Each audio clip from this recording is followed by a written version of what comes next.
Oi, gente, tudo bem? Boa tarde. Estou entrando aqui para a gente começar mais um dos nossos papos. Bastante feliz hoje, porque a gente acabou de realizar um webinar muito bem sucedido com a delegação da União Europeia no Brasil. Então eu tô bastante feliz, estou emocionado, na verdade. Confesso para vocês, ficando só entre nós aqui,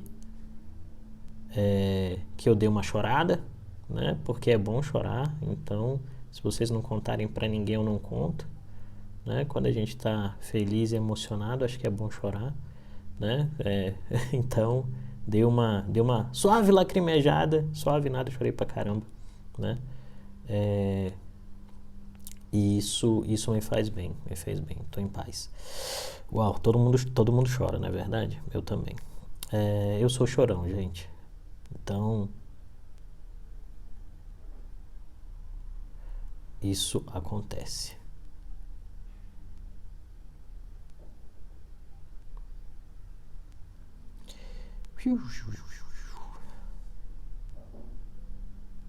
Pessoal, olha só. Hoje a nossa conversa vai surfar um pouquinho.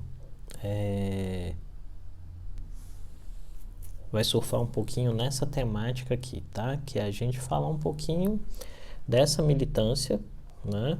Que tem apoiado o presidente Bolsonaro. E para entender uma pergunta fundamental: se essa militância é espontânea ou se essa militância está organizada, né?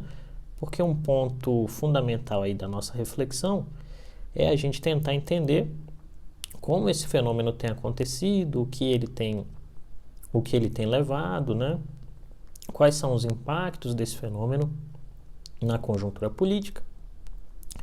E ontem eu estava conversando com uma repórter da Reuters, né? E ela estava bastante preocupada investigando um elemento dessa militância, né? E pediu ajuda da gente, a gente ajudou. Eu pensei, por que não trazer esse diálogo aqui e conversar com o pessoal um pouquinho para entender quais são as diferenças, primeiro, o que é o conceito de militância, né? Para que serve o militante, e depois a gente passar um pouquinho para as reflexões que envolvam esse processo de montagem da militância, né? E especificamente os impactos dessa militância que tem apoiado o presidente Bolsonaro na atual conjuntura política, tá bom? E aí nós vamos nesse aspecto falar do Steve Bannon, por favor. Então, vamos ver como é que flui as perguntas, né? Aí a gente vê de que a gente fala. Olha só, qual é a nossa ideia aqui? Lembrando mais uma vez. Essa é uma live, essa é a minha página profissional, se você não me conhece. Meu nome é Creomar de Souza, eu sou professor universitário. Hoje eu sou professor convidado da Fundação Dom Cabral, fui professor da Católica de Brasília. Tenho uma consultoria política que se chama Dharma Political Risk and Strategy. A Dharma atende organizações internacionais, empresas, associações. E faço isso aqui porque é um jeito de tentar ajudar as pessoas a entender essa tempestade que sempre nos envolve, né? E aí, especificamente, o objetivo dessas lives, né? Algumas pessoas às vezes entram com um espírito distinto, né? O objetivo dessas lives não é levantar, passar pano ou tirar chapéu para político A ou B. Na verdade, o que a gente quer entender é um processo, né? Um processo de conformação dos atores políticos que tem tido impacto na lógica da política brasileira no meio dessa pandemia enorme. Por que eu comecei esse debate aqui? Comecei esse debate porque alguns amigos estavam preocupados quando começou a ter muita dissonância em termos de posicionamentos e as adoções de isolamento social. O pessoal começou a levantar algumas questões e algumas reflexões sobre isso. Então, nosso objetivo é tentar prover análise, né? E por isso a gente colocou entre aspas lá na página, que eu não sei se convida ou se assusta as pessoas, mas eu acho que convida os bons e afasta aqueles que não estão com o espírito da coisa, que a análise não é conversa de bar, porque a conversa de bar você faz de maneira solta, de qualquer jeito, não usa pressupostos ou premissas, e a análise tem premissas, pressupostos e ações, tá? E aí, como é que funciona? A segunda coisa que eu gostaria de pedir para vocês tem um aviãozinho de papel aqui, clica no aviãozinho de papel, envia para os seus colegas, tá bom? Para que eles possam ver a nossa live e mete uns coraçõezinhos aí e estimula a gente, tá? E recomenda aos amigos que sigam a página. Todo tipo de debate não ofensivo é bem-vindo, né?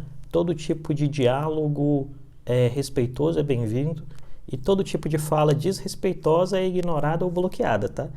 Só para deixar isso muito claro. Então, assim, como é que funciona aqui?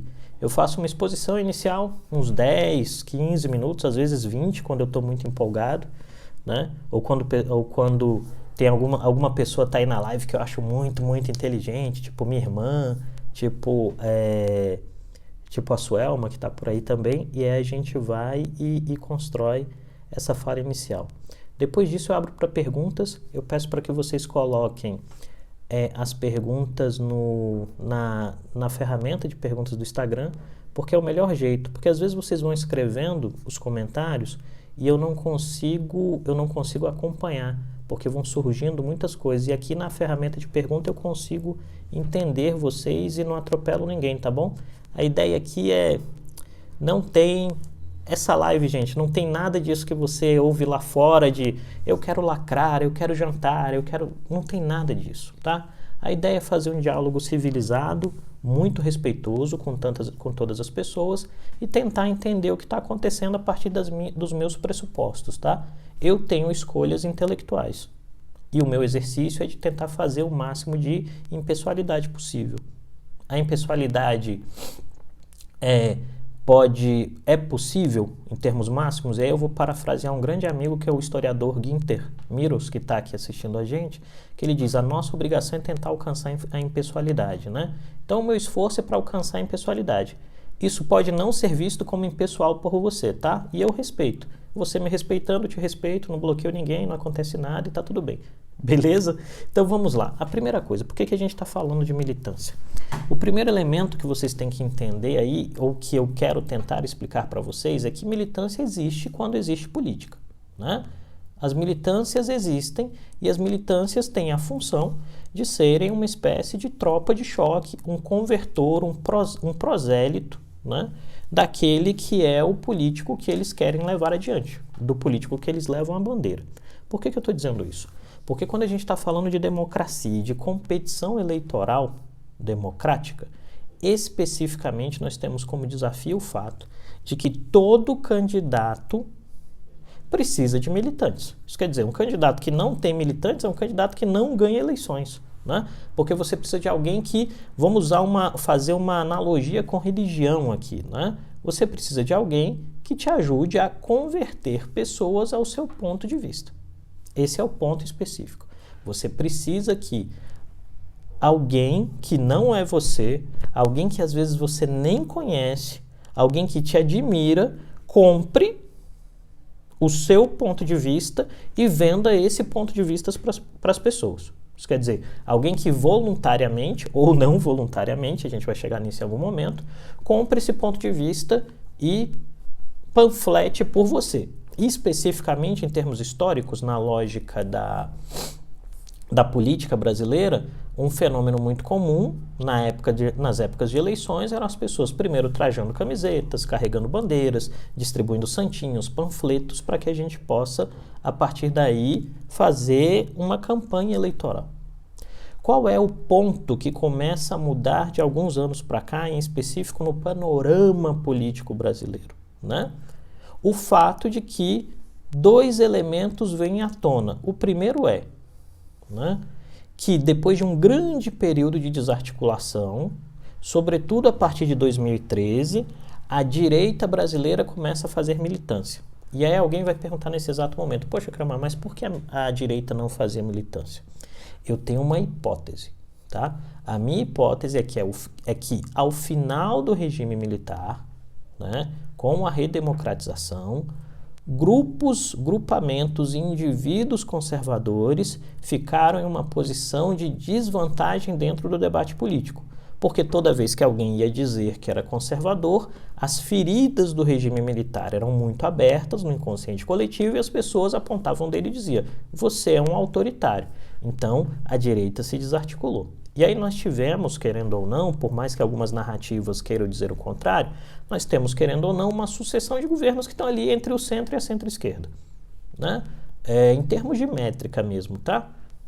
Você vai ter, vamos tirar o governo do presidente Collor, é um pouco acidental, e aí ele cai.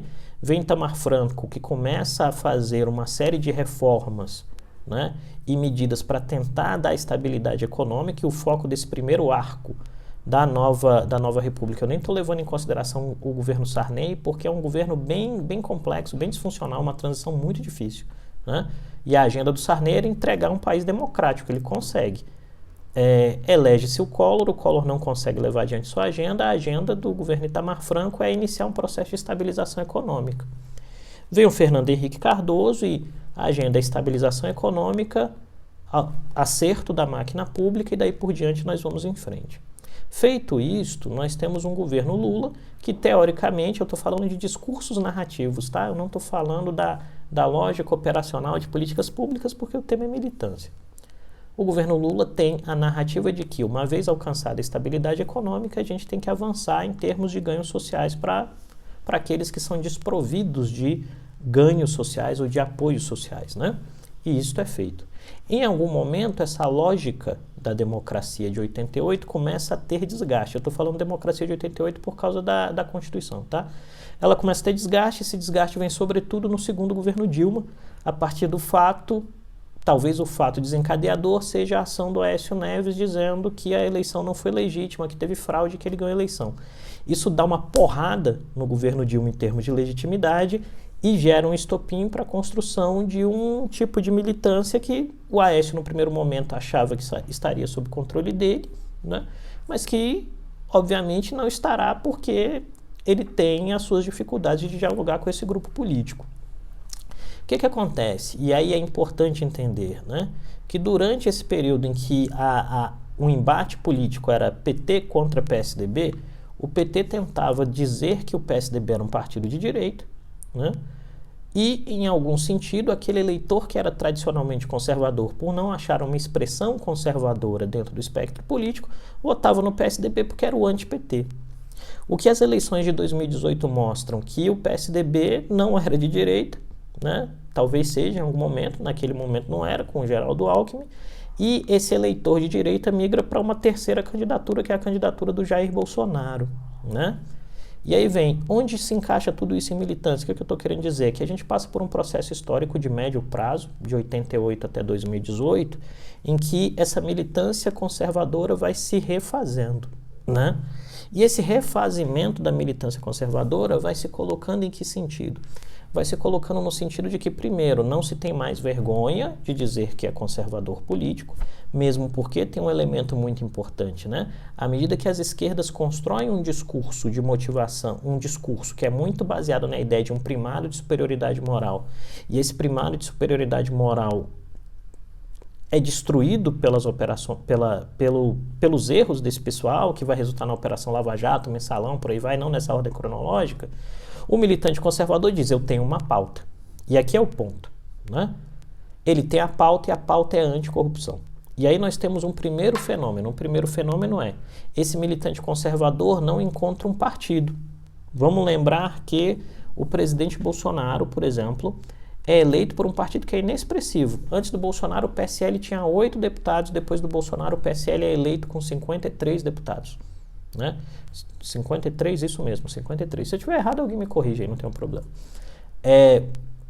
Esse crescimento mostra que o partido que se chamava Partido Social Liberal vira um partido conservador porque o candidato é conservador e essa construção de uma candidatura conservadora traz esse eleitorado que está desarticulado de primeiro sentido. O que eu estou querendo dizer quando ele está desarticulado? Né? E esse é um fenômeno que vai acontecer muito durante a campanha do Bolsonaro em específico.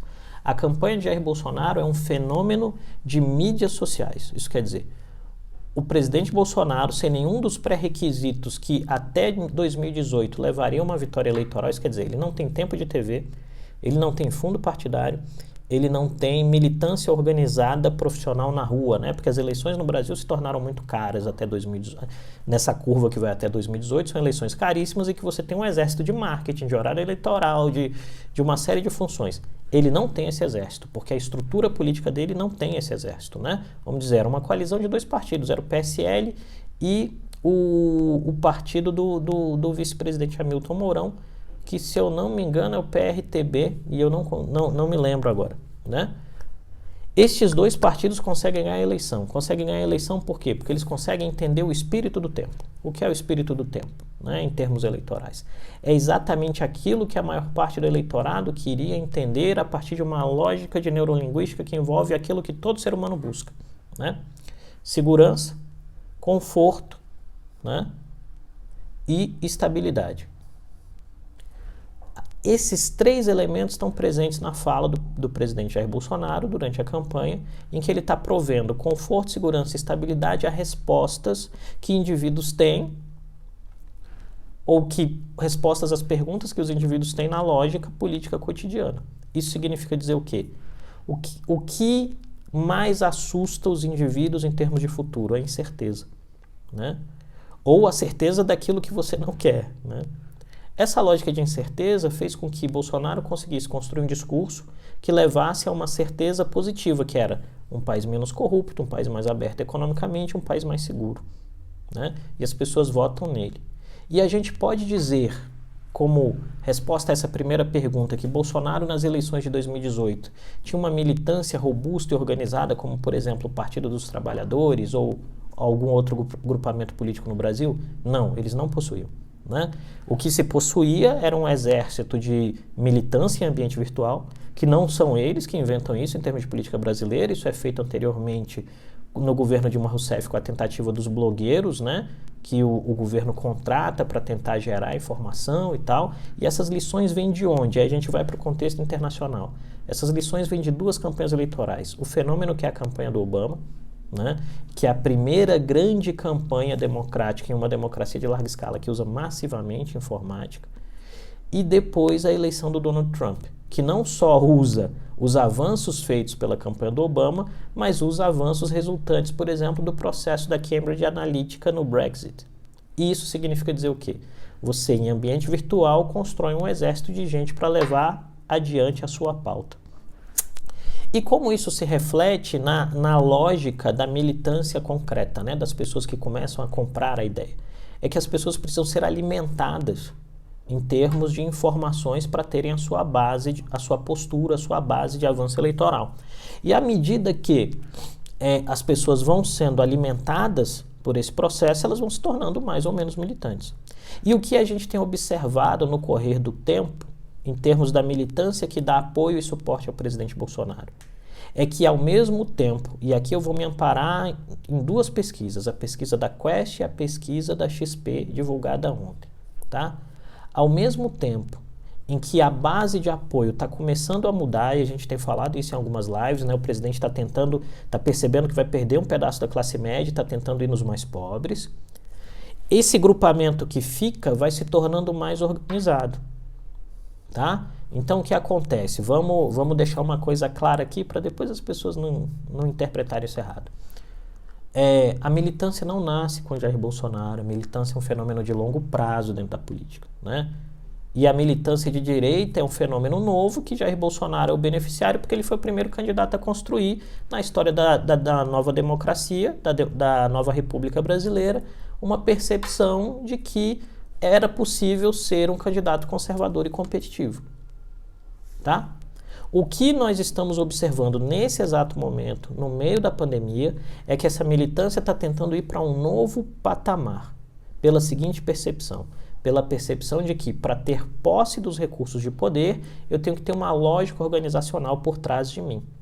E essa lógica organizacional, antes da pandemia, estava tentando se manifestar a partir do partido, que era o Aliança para o Brasil, né? O Bolsonaro sai do PSL e ele diz: eu vou fundar um partido, que é o Aliança para o Brasil, que ainda não tem registro, que eles estão brigando para construir o registro, colher assinaturas, que talvez tenha se tornado uma tarefa mais difícil com a pandemia e o isolamento social. Em paralelo ao partido, que é o quadro formal da militância, o governo né? Como qualquer governo em qualquer lugar do mundo, tenta construir apoiadores que efetivamente levem adiante a sua bandeira. E é isso que a gente está observando. E aí tem um ponto interessante na narrativa. E o ponto interessante na narrativa é o quê? Ao mesmo tempo que o governo sabe que precisa organizar uma militância para ser competitivo em termos de narrativa política, o governo vai tentar dizer que essa militância é espontânea. Porque ninguém, e aí não é só o Bolsonaro, tá? Mas ninguém vai dizer que alguém está na rua levantando uma bandeira sua porque você chamou. A lógica é, não, as pessoas estão ali porque querem, né? Mas é óbvio que você precisa de um fenômeno que é anterior, que envolve algum tipo de organização logística que seja, para as pessoas irem para a rua, para elas saberem o horário, para elas saberem o que levar, para elas saberem o que falar, para elas saberem os cartazes a fazer. Então o que a gente tem observado aqui é um fenômeno de transição, em que essa militância vai se tornando cada vez mais orgânica, e quando eu estou dizendo orgânica, entendam como concreto, isso quer dizer, as pessoas vão formando grupos de WhatsApp, as pessoas vão conversando umas com as outras, elas vão trajando roupas, elas vão construindo uma lógica. Né? Aquilo que nasce lá em 2013 como um protesto de classes médias, conservadoras, né? Contra um governo que estava fracassando na agenda econômica e estava também fracassando na agenda moral, que era o governo Dilma Rousseff, vai caminhando, e isso é natural, tá, gente? Vai caminhando naturalmente para um novo tipo de processo, tá? Qual é o ponto aí que obriga a gente a pensar? E aí vem toda a militância, e aí se você for lá nos escritos do Cícero, na Roma Antiga, o Cícero vai dizer que nos processos de escolha dos membros do Senado ou dos tribunos romanos, você tinha tropas de choque, voluntárias e pagas, que batiam nas pessoas, que atacavam as pessoas. É isto que, em uma democracia estável, a gente não vai precisar. E aí vem... O que aconteceu em Brasília no fim de semana dos repórteres serem agredidos foi inventado pela militância que estava lá dando suporte ao presidente da República? Não. Né? Qual é o dilema? O dilema é saber se o estímulo a um discurso cada vez mais agressivo, porque à medida que a base diminui, você torna esse discurso mais orgânico, esse discurso mais orgânico pode ou não descambar em algum tipo de ação violenta, se isso é um elemento proposital ou desejável dentro do jogo político. Essa é a minha fala até aqui. Vou para as perguntas. Vamos lá. Ai, meu Deus. Gente, vocês fazem perguntas grandes, eu não consigo ler.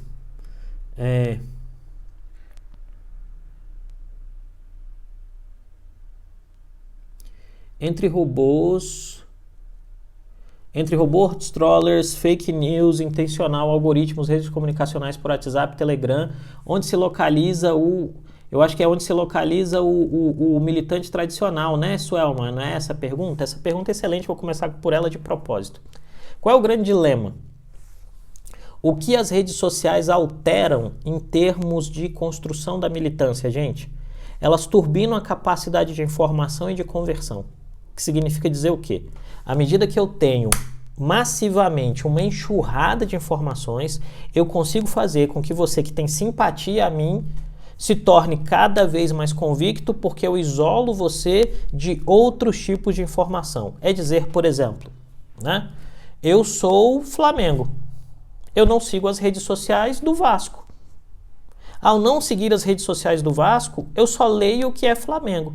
Lendo só o que é Flamengo, há uma possibilidade clara de que eu me torne hostil, se eu assim quiser, tem que lembrar isso, é uma escolha da pessoa, se eu assim quiser, em relação a notícias ou informações que sejam do Vasco. Troca Flamengo e Vasco por política, branco e verde ou amarelo e azul, tá? Faz essa substituição. O indivíduo gostar de amarelo faz com que, à medida que ele entre na rede social, e as redes sociais baseadas na internet têm componentes de algoritmo para sempre reforçarem um posicionamento, que é o posicionamento que te agrada, porque ela quer clique e seguidor, né? Você só vai seguir amarelo e dialogar com o amarelo. E vai achar que laranja é maniqueisticamente endemoniado, né? Qual o resultado disso na vida prática? Que você, se não tiver filtros cognitivos, acaba reproduzindo na sua fala cotidiana e na sua fala em redes sociais a lógica de que o laranjado é ruim. Né? E por que eu estou usando amarelo e laranja? Para fugir das dicotomias. A ideia é tentar fugir das dicotomias o máximo possível, tá bom? Esse processo, então, tem alimentado uma lógica que é de embate em várias sociedades ao redor do mundo. No Brasil, nos Estados Unidos, na Hungria, na Itália, na Espanha. E aí, qual é o corte disso em termos de pandemia? É que em todos esses lugares que eu listei, a falta de consenso político gerou pouca efetividade de políticas públicas no combate à pandemia. E é por isso que eu estou fazendo essa live. Porque falta de consenso político torna a nossa vida pior. Não estou dizendo aqui que todo mundo tem que abrir mão e se transformar em pessoas de boa vontade, porque nem Cristo conseguiu fazer isso, não é verdade? Mas, de fato, nós precisamos entender que quanto menos nós conversemos com o outro, ou melhor, quanto mais intolerantes nós nos tornemos, de fato, o resultado, né?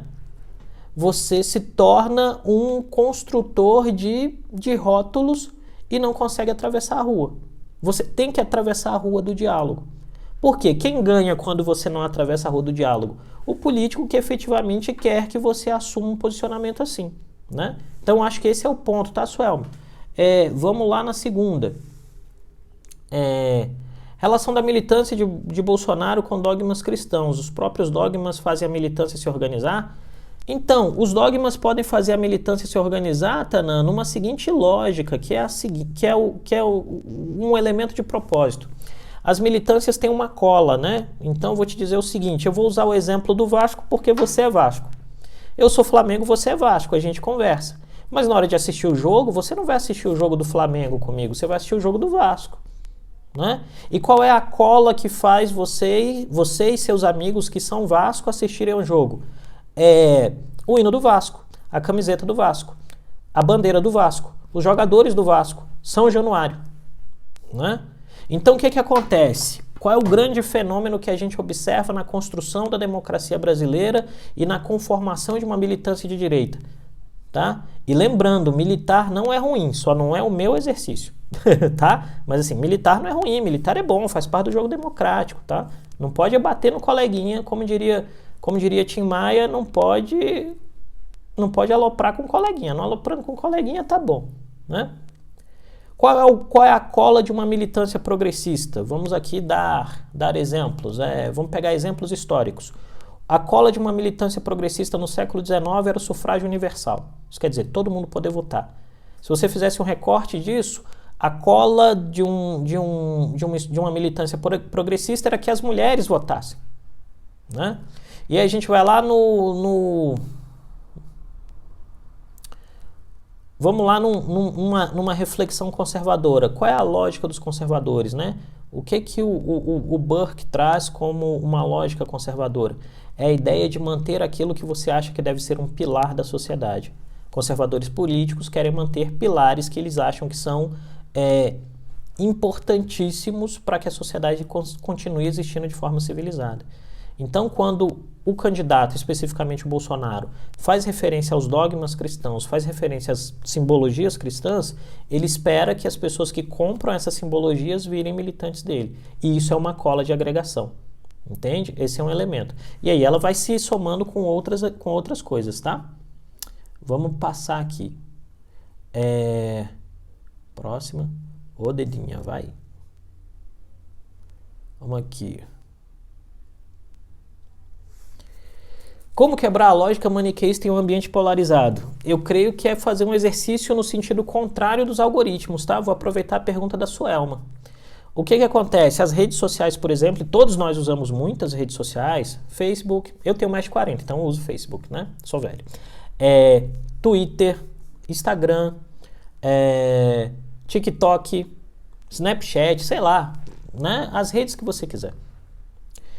Cada um de nós usa rede, e essas redes têm um elemento comum, elas têm elementos algoritmos que fazem a gente ficar numa zona de conforto, porque tem que ser agradável continuar na rede social. O desafio seria, então, remar no sentido contrário. e algumas vezes olhar e conversar com pessoas que pensam diferente. Ou mais do que isso, a quebra da lógica de polarização envolve um desfazimento das emoções, porque aí é um ponto. O militante faz uma escolha do ponto de vista cognitivo que é emocional. E aí, se vocês quiserem entender mais sobre isso, leiam um cara chamado Herbert Simon e um outro chamado Brian Jones. E eles trabalham com uma lógica que é como as emoções criam obstáculos para a racionalidade. Quer dizer o seguinte, todos nós somos racionais, mas quase nenhum de nós, ou a maioria de nós, o tempo todo não é objetivamente racional. Porque você tem escolhas que variam a emoção e a sua emoção faz você fazer uma escolha política. Por exemplo, dizer, para você votar em A ou B, uma experiência que você teve com seu avô no passado, quando você era na sua primeira infância, que foi agradável ou desagradável, tem uma influência sobre a sua escolha eleitoral, né? Que é, um discurso de autoridade, um discurso de dúvida, um discurso de reflexão. E aí, esse elemento emocional faz com que você tenha uma escolha. E aí o caminho tem que controlar as paixões, né? É difícil, mas teria que controlar as paixões, tá bom? Vamos na próxima aqui. Professor, boa tarde. Além da dissipação do discurso Lula livre, existem outros elementos que impedem uma articulação de militância de esquerda? Eu acho que é isso, né, Isa? Porque não veio tudo aqui. Eu acho que sim. Eu creio que o grande dilema para a construção de uma frente de esquerda, né? Vamos usar o termo esquerda, eu gosto mais de usar progressismo até, mas vamos usar a esquerda. Eu creio que o grande elemento de impedimento para o avanço de uma militância de esquerda, hoje, é que não tem discurso, né? O discurso era Lula livre, o Lula está relativamente livre, né? E passou, né? Me parece que... E aí vamos falar de escolhas eleitorais, né? Em 2018, o PT tinha duas escolhas. Uma escolha era manter uma narrativa de Lula livre para manter o resto da militância, que diminuiu, mas se tornou mais orgânica, firme, para o partido não perder votos. E uma outra escolha era arriscada, que era o partido ir à sociedade, dizer o que aconteceu, prestar contas e pedir desculpas. E isso podia, nesta eleição específica, colocar o partido em risco, porque eles iam estar admitindo que cometeram um erro. O que o PT escolheu? Escolheu focar na preservação daquilo que tinha e o resto vamos ver se o tempo apaga, né? Que é a mesma coisa, numa comparação por diferenças, que é o mesmo fenômeno que chega diante do presidente Bolsonaro. O presidente Bolsonaro, quando a pandemia explode, ele tem duas escolhas. Uma escolha ele foca naquele grupo que ele sabe que vai ficar com ele, porque ele sabe que tem duas ondas, uma de saúde pública e outra econômica, que provavelmente ele vai pagar o preço, né? E aí ele se amarra nesse grupo e esquece de tentar falar com o resto, porque ele acredita que esse grupo vai permitir que ele passe pela tempestade, ele tem consciência que está no meio da tempestade, ou ele vira a direção e diz, olha só, pessoal, o momento é grave, só tem brasileiro aqui na sala, vamos todo mundo junto. Ele faz essa escolha. E essas escolhas têm um componente de racionalidade, mas tem um componente de emoção, né? Tem um componente de percepções emocionais e paixões na roda da vida. E estas escolhas, em algum sentido, fazem com que a qualidade das políticas públicas, a qualidade do debate mude, tá bom? Opa. Dedinho.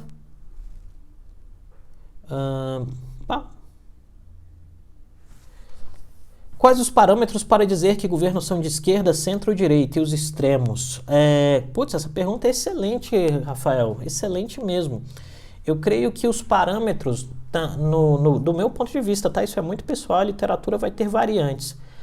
Do meu ponto de vista, os parâmetros envolvem uma lógica bem próxima do Norberto Bobbio, né? O Bobbio dizia que governos mais à direita são governos que estão mais preocupados com a construção, com a ideia de que a liberdade deve ser maior que a igualdade. Governos à esquerda estão preocupados com a ideia de que igualdade deve ser maior que liberdade.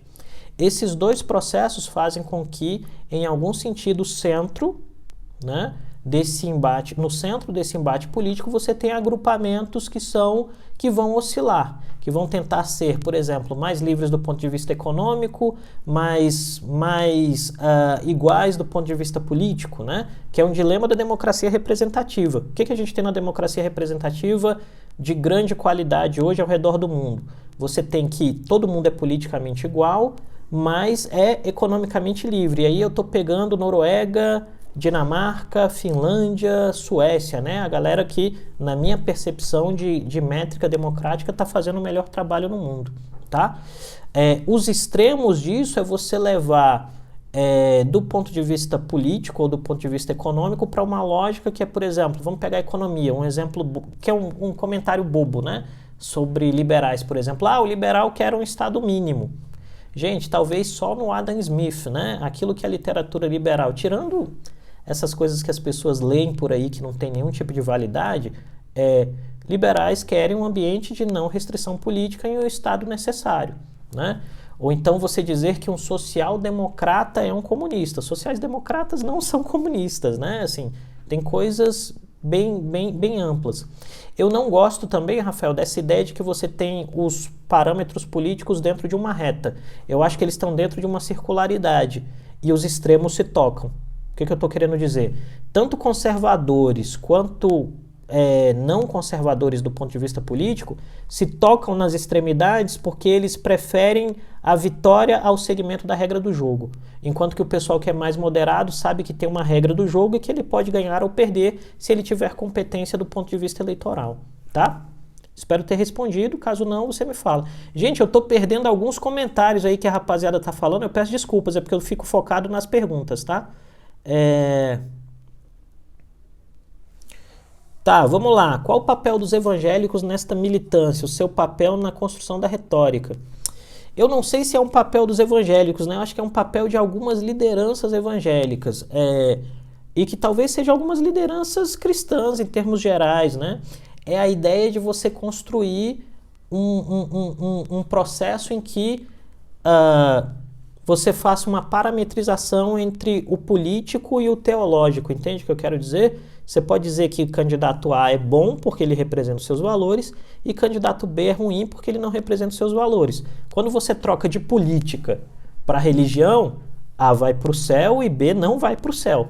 Mas eu não acho, por exemplo, na verdade eu tenho certeza para dizer isso, eu não creio que isso seja uma percepção que está em todo o eleitorado evangélico. Eu creio que é uma falácia quando você diz, por exemplo, que o eleitorado evangélico está com o candidato A ou B. Porque o eleitorado evangélico, como qualquer eleitor, pensa e tem preferências. Uma parte desse eleitorado pode estar agrupado com A e uma parte agrupada com B. Mas me causa muito desconforto essa rotulação, sabe? No sentido de dizer que o indivíduo, por ter uma percepção de fé, vai votar em A ou B ou C. Isso é um componente, mas não faz todos os componentes, tá? Vamos lá, mais uma. Acho que tem mais uma aqui. Pá. Qual o papel da mídia tradicional nas eleições em tempos de mídias sociais? Rapaz, essa pergunta é excelente. O que a gente observou em 2018, né? Um fenômeno, Leonardo, que foi a perda significativa da mídia de espaço da mídia tradicional sobre os processos, né, de escolha eleitoral. Significa dizer o quê? Jornais tradicionais perderam assinantes e visualizações na internet, mesmo eles estando na internet, e percepções alternativas de realidade foram ganhando visibilidade. Quando eu estou dizendo aqui percepções alternativas de realidade, é porque o cara não está vinculado a um jornal. Por exemplo, eu estou fazendo essa live no meu perfil do Instagram. Eu sou uma percepção alternativa da realidade, tá? E nesse exato momento, acho que tem 46 pessoas aqui, e as 46 pessoas que estão assistindo uma percepção alternativa da realidade, tá? Sim, só para deixar claro, não estou querendo ser jocoso. Qual é o ponto? É que a partir do momento que a pandemia explodiu, isso eu estou falando de Brasil, tá? A partir do momento que a pandemia explodiu e as pessoas foram para casa e elas começaram a ficar com medo dessa disfuncionalidade narrativa que se apresenta, o número de assinaturas dos jornais tradicionais cresceu. E algumas dessas visões alternativas, sobretudo aquelas que foram consideradas pelas pessoas como mais irresponsáveis, foram perdendo espaço. Entendeu? Então, esse é um ponto importante. Me parece que o grande desafio aí, de algumas percepções, e a gente pode falar, quem tinha pedido para falar do Steve Bannon, por exemplo, é que essas visões alternativas, em alguns casos, alimentam uma percepção da realidade que não se sustenta, né? Que é dizer, por exemplo, vamos pegar aqui o caso da rapaziada que é anti-vacina. O cara vai dizer, não precisa vacinar, não. A curva de tempo é muito longa, né? Você não vacina seu filho hoje, você só vai saber em 15 anos que devia ter vacinado, né? Agora, quando você nega, por exemplo, a pandemia, são 2 semanas. Blum, o caminhão te atropela. E nesse aspecto, talvez a mídia tradicional tenha a possibilidade de construir narrativas novas e se reinventar nessa lógica da pandemia, tá bom? Espero ter respondido. Bora? Mais uma aqui. Gente, eu sempre privilegio quem não fez nenhuma pergunta ainda, tá? Então, se você fez 2, eu chego em você no final. A aproximação do Ibanez ao presidente da República pode resultar no distanciamento da CLDF? Não sei. Eu creio, tentando puxar pro tópico que a gente está conversando aqui, meu velho, eu creio que a aproximação do Ibanez com o presidente Bolsonaro tem muito a ver com o fato de que o Ibanez percebe que tem um vazio de uso de uma militância conservadora no Distrito Federal, né? Então ele se aproxima porque sabe que foi um dos lugares onde o presidente Jair Bolsonaro teve maior votação proporcionalmente e ele quer ser a voz do voto conservador no Distrito Federal. Eu não sei como isso vai levá-lo, vai orientá-lo em termos de diálogo com a Câmara Legislativa do Distrito Federal, né? Tudo vai depender também das interpretações da Câmara. O que a gente pode dizer é que algumas pessoas, alguns parlamentares locais, obviamente devem se distanciar dependendo das medidas que ele tome a partir daí. Mas lembrando que ele se aproximou narrativamente do presidente, mas não tomou nenhuma medida prática ainda em favor daquilo que o presidente coloca. Tá bom? Vamos lá ver se tem mais uma pergunta. Tem uma aqui.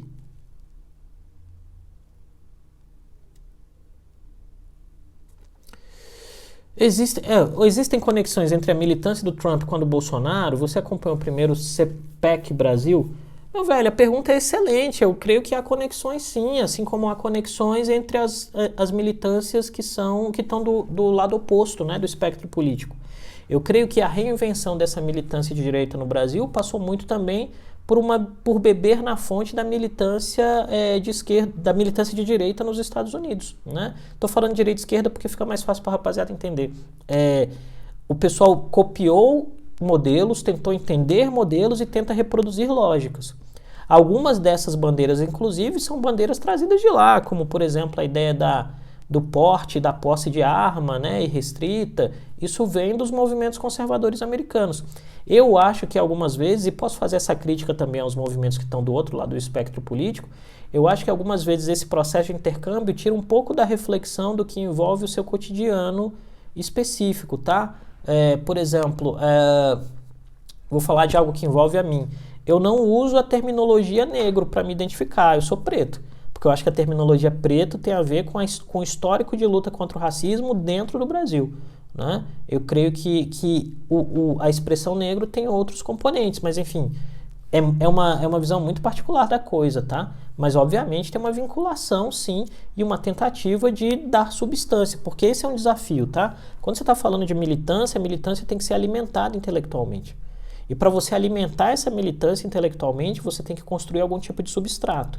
O que o pessoal do CPEC Brasil tenta fazer é isso, é dizer, você que é conservador, aqui é o seu espaço de arena, o seu espaço de fala, o seu espaço de diálogo, o seu espaço de construção de interpretação da realidade. E eles jogam um conteúdo para cima da rapaziada, né? Assim como o pessoal de esquerda vai fazer, assim como a turma de centro vai fazer, assim como, sei lá, think tanks que existem no Brasil vão fazer. A questão fundamental eu sempre acho que a escolha final é do indivíduo, tá? Por isso que eu faço essa live aqui. Se você vai aceitar tudo que jogam para você no automático, ou se você vai levantar alguns filtros e dizer, eu acho que isso aí não funciona bem assim não. O que me parece é que quando a militância é mais orgânica, a tropa de choque da militância é sempre aquela que tem o filtro mais baixo, né? O filtro está mais aberto, melhor dizendo, e ela aceita tudo que está recebendo, ou por vantagem política, ou por vantagem econômica, ou por vantagem social. Tá bom? Tá. Vamos jogando as perguntas aí, gente. Vou tentando responder a rapaziada toda. Mestre, você acha que a militância organizada perderá cada vez espaço dentro de sua ótica, que as narrativas sem base perdem força? Paz, eu não sei se a militância organizada vai perder força, não. Eu acho que a militância tem se transformado. Um elemento fundamental que a gente vê aí é que nós estamos observando gradativamente uma transposição da militância do Bolsonaro de ambiente virtual para a rua, né? É óbvio que em termos de rua essa militância não tem tanta força assim ainda, né? Por mais que as manifestações de domingo tenham assustado muitas pessoas do mundo afora, muito mais também pelas ideias das fotos de plano fechado, se você olha por cima devia ter ali umas 2.000 pessoas, né? Que ainda não é muito. Agora, como é que a gente vai medir isso quando as lógicas de isolamento passarem, né? Ali, me parece que a militância causa impacto porque tem um componente de desafio e de desobediência civil, que em algum sentido é estimulado pela narrativa do presidente, mesmo o presidente não fazendo nada do ponto de vista concreto para revogar as ações de estado de calamidade. Entende? Esse contrassenso gera um balanço que me parece dizer que a militância está se reinventando, ela está no ambiente virtual de maneira muito forte, e o bolsonarismo está tentando trazê-la para a rua. Tá? Espero ter respondido aí, meu velho. Vamos aqui, mais uma.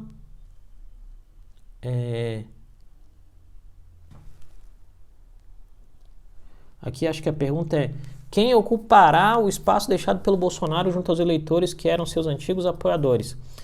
Olha, Ana, eu creio que nessa mudança, né, de perfil eleitoral do Bolsonaro, muito provavelmente esse espaço vai ser disputado por nomes como o Moro, o Dória, talvez o próprio Mandetta, né? Gente que vai tentar construir uma plataforma política eleitoral que agrade um pedaço do conservadorismo, mesmo sabendo que não vai conseguir chegar lá nos corações e mentes dessa militância mais rígida do bolsonarismo.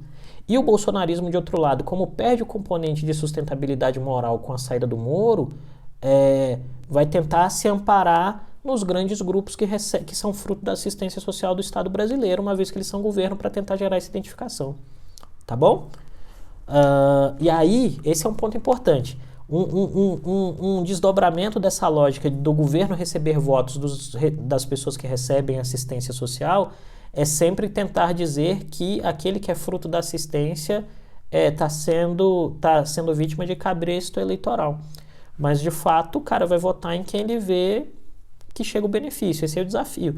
Por isso que o governo Bolsonaro tem tentado se esforçar para chegar nessas pessoas. A dificuldade tem sido a operacionalização, tá bom? Vamos mais uma.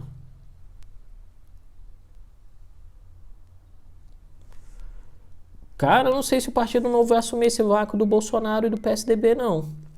Porque as pessoas no Brasil, quem me ensinou isso foi um deputado federal. Hoje ele é senador, foi espiridião a mim. Ele me ensinou isso em um debate público. Ele disse o seguinte, ele me mostrou uma pesquisa falando, olha, 7 em cada 10 eleitores brasileiros votam na pessoa e não no partido.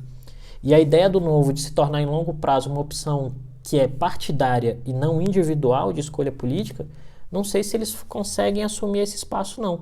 Na verdade, eu acho que as pessoas vão continuar votando nos nomes, né? Seja o Moro, o Mandetta, o Dória, o Witzel, ou seja lá quem for, tá? Pessoal, nós estamos chegando ao final. Deixa eu ver se tem mais alguma aqui. Eu tento responder uma última. Não. Então, aqui nós chegamos ao final. Eu acho que alguém escreveu alguma coisa, mas eu não vou conseguir responder. Me manda por direct, tá? Porque nosso tempo está acabando. Nosso tempo está acabando aqui, depois fica difícil para subir. Gente, então olha só. Eu queria agradecer a todas as pessoas que vieram, participaram dessa live hoje e conversaram com a gente.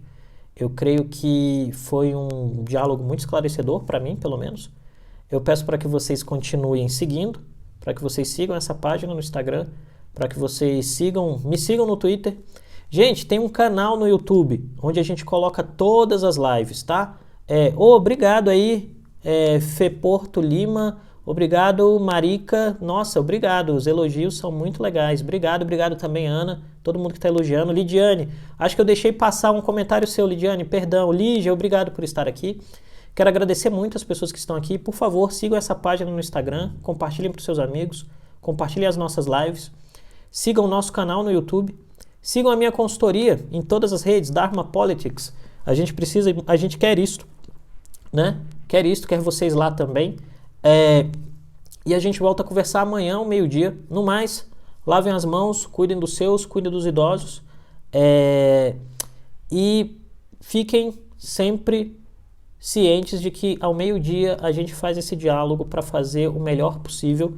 E lembrando, a análise não é conversa de bar. A nossa ideia aqui é construir da melhor forma possível uma reflexão precisa sobre os acontecimentos políticos que têm nos marcado. Espero que vocês tenham gostado e até amanhã. Beijão, indique aos amigos. Tchau, tchau.